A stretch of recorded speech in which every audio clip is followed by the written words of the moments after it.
Hello বন্ধুরা, চলে এসেছি পরবর্তী ভিডিও নিয়ে। আজকে আমার মা রান্না করবে মটনের লাল ঝোল। তো দেখতে থাকো ভিডিওটা। এই যে আমাদের কড়াইতে তেল দেওয়া হয়ে গেছে, সুন্দর করে তেলটা গরম হচ্ছে। তার মধ্যে একটু চিনিও দেওয়া হয়েছে, চিনিটা উপরে লাল হয়ে আসবে। শুকনো লঙ্কা ফোড়ন দেওয়া হচ্ছে।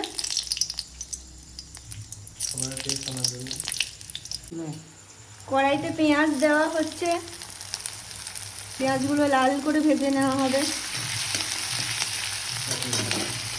তো বন্ধুরা, পেঁয়াজগুলো লাল করে ভাজা হোক, ততক্ষণে আমরা একটা মশলার পেস্ট বানিয়ে নিই। এই যে বন্ধুরা, আমাদের পেঁয়াজটা লাল করে ভাজা হয়ে গেছে। এবার আমরা মশলাটা দিয়ে দেবো। মশলার পেস্টটা আগে থেকেই করা হয়ে গিয়েছিলো, যেটা আপনাদেরকে দেখানো হয়নি। আদা রসুনের পেস্ট আছে, ধনে গুঁড়ো, জিরে গুঁড়ো, কাশ্মীরি লাল মিরিচ, মিক্স মশলা সবগুলোই দেওয়া আছে এর মধ্যে। বন্ধুরা, মাংসটা আমরা লবণ, সর্ষের তেল আর হলুদ দিয়ে ম্যারিনেট করে রেখেছি। তো বন্ধুরা, আমাদের মশলাটা তৈরি হয়ে গেছে মটনের। তো আমরা ম্যারিনেট করে রাখা মটনটা এখন মশলার মধ্যে দিয়ে দেবো। ভালো করে মশলার সাথে মটনটা মিক্স করে নেব।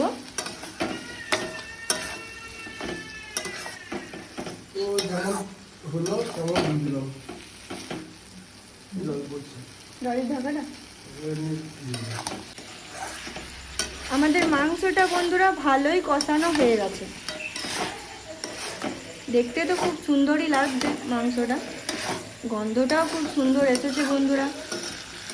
তো এরপর আমরা মাংসটাকে প্রেসার কুকারে দিয়ে দেবো। এই যে আমাদের মাংসটা প্রেসারে দেওয়া হচ্ছে।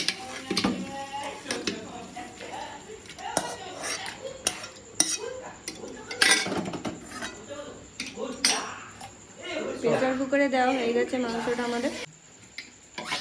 তো আমাদের এই প্রেসার কুকারে চাপানো হয়ে গেছে মাংসটা।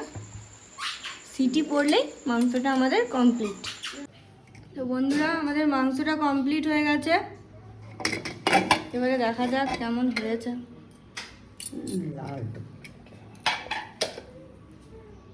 পুরো গরম ধোয়া উঠছে।